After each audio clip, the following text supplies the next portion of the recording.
Vamos a dejar hasta ahí esta intervención, aunque hay muchas más cifras y podemos seguir abundando, pero yo le doy la bienvenida a este programa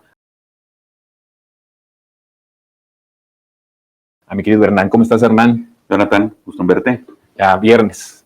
Sí, ya terminando la semana. Terminando la semana. ¿Cómo te ha ido? Cuéntame. Pues bien, muy bien. Aquí con un artículo que de alguna manera le da continuidad a algunas de las preguntas que dejaste en el aire la semana pasada. Mi artículo de esta semana. El Soberano, ¿verdad? Del Soberano, sí. Se llama Actualizar nuestros prejuicios. Y bueno, pues sabemos que los prejuicios son un tipo de mecanismos que el ser humano ha desarrollado para poder navegar en un mundo complejo. Te permite tomar decisiones de manera más acelerada, más rápida, y con eso pues vas resolviendo tu vida. Sin embargo, estos prejuicios, si no los actualizamos, se pueden convertir en un estorbo. Nos impiden ver, entender el entorno nuevo cuando este ha cambiado, ¿no? Y es algo que ocurre desde luego conforme más viejos nos estamos haciendo. Sin embargo, de lo que quiero hablar ahorita es de una película que se llama El Triángulo de la Tristeza. El Triángulo de la Tristeza fue ganadora de la Palma de Oro en Cannes el año pasado, representó a su país, Suecia, en los premios Oscar, y narra la historia de un grupo bastante privilegiado en un yate. Y en este yate, pues vemos el tipo de personajes que están ahí, que no necesariamente se pueden llevar bien entre sí. Sin embargo, lo que los une, pues es este privilegio de poder estar en esta embarcación dedicada a, digamos, satisfacer todas sus necesidades en determinado momento. Lo que ocurre en la película es un cambio de fortuna que les transforma el entorno por completo. Y acaba ocurriendo un cambio en el prestigio social y en la estructura de poder, en el que pues difícilmente se pueden adaptar. Y esto lo traigo a colación. La película realmente se la recomiendo, está disponible en Amazon Prime. Es dura, es una comedia negra, escatológica hasta cierto punto, pero el trabajo que hace el director pues es confrontarnos una serie de ideas o de prejuicios que cuando te los voltean, pues te sientes muy incómodo, ¿no? Lo traigo a colación por lo siguiente. ¿Qué es lo que está pasando en México? En México, cuando el gobierno actual puso en el centro de la vida pública, en el centro de todas las políticas públicas, a las personas más desfavorecidas del país, a los más humildes, ha provocado reacciones muy desfavorables de personas que pensaban que esto no debería de ser así.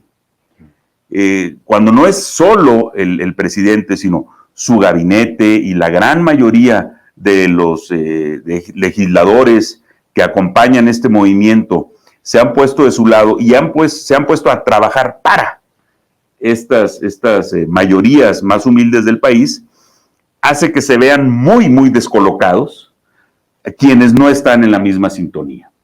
Creo que el ejemplo y más claro es lo que pasó con los recién salidos consejeros del INE, que estaban realmente sirviéndose de su cargo público en lugar de servirlo, y por ende pues se volvió insostenible su situación, ¿no?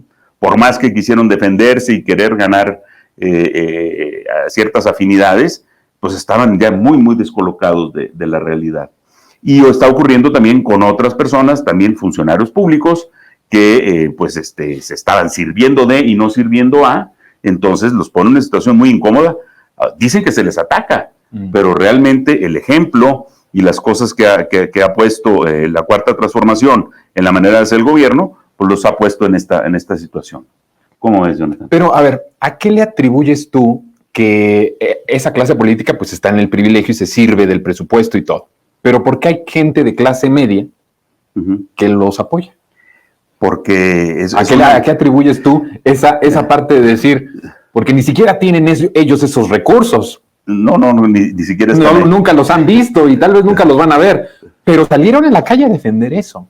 Sí, y yo lo que se ve es como, se expresa en muchos casos como odio, pero lo que creo que hay de fondo en muchas de estas personas es miedo a que este cambio de de paradigma los saque de su zona de confort, los saque o ponga en peligro, digamos, sus privilegios o los que consideran que han sido sus privilegios. Por eso el artículo se llama actualizar nuestros prejuicios, porque la realidad está cambiando muy, muy rápidamente. Quisiera mostrar aquí algunas de las cosas que están cambiando en el mundo. Este es el mapa político de México después de las elecciones de 2022. La mitad del país está pintado de morena. Vemos qué pasa a nivel mundial. Aquí está en rojo, no es coincidencia el color, en color rojo fuerte, los países cuyo comercio internacional está cargado hacia China. En azul, los que tienen comercio internacional con Estados Unidos, y en color anaranjado con Alemania, que está básicamente en la Unión Europea. Uh-huh. Esto ha ocurrido en los pasados 20 años, pero muchos tenemos el prejuicio que Estados Unidos es la economía más grande del planeta y que debemos de alinearnos con ellos, ¿no? Así estaba en el año 2000, los países que comerciaban con Estados Unidos en azul, y la vemos cómo está en el 2020. ¡Ah, caray! Con China. ¡Ah, caray! Entonces, si no actualizamos nuestros prejuicios, en vamos menos a seguir, de 2 décadas, ¿sí? Sucedió el cambio hacia China, ¿verdad? Sí. Entonces, están cambiando las cosas muy rápido en México y en el mundo.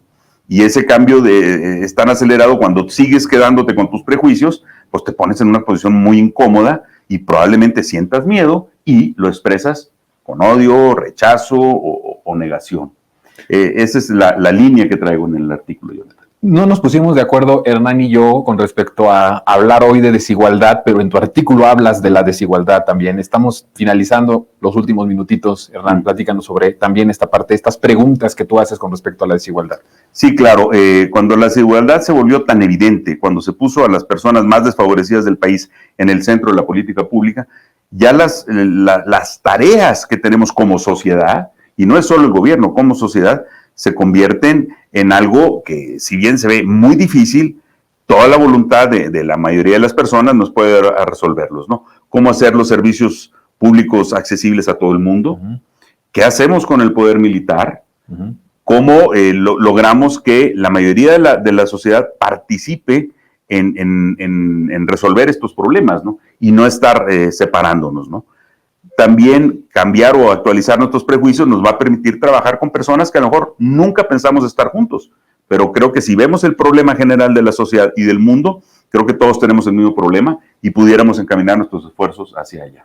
Muy bien. Esa es básicamente la reflexión. Mejor dicho, no pudo haber sido. Mi querido Hernán, gracias. Gracias a ti. Gracias por haber venido. Nos vemos el próximo viernes. Claro que sí. ¿Sí?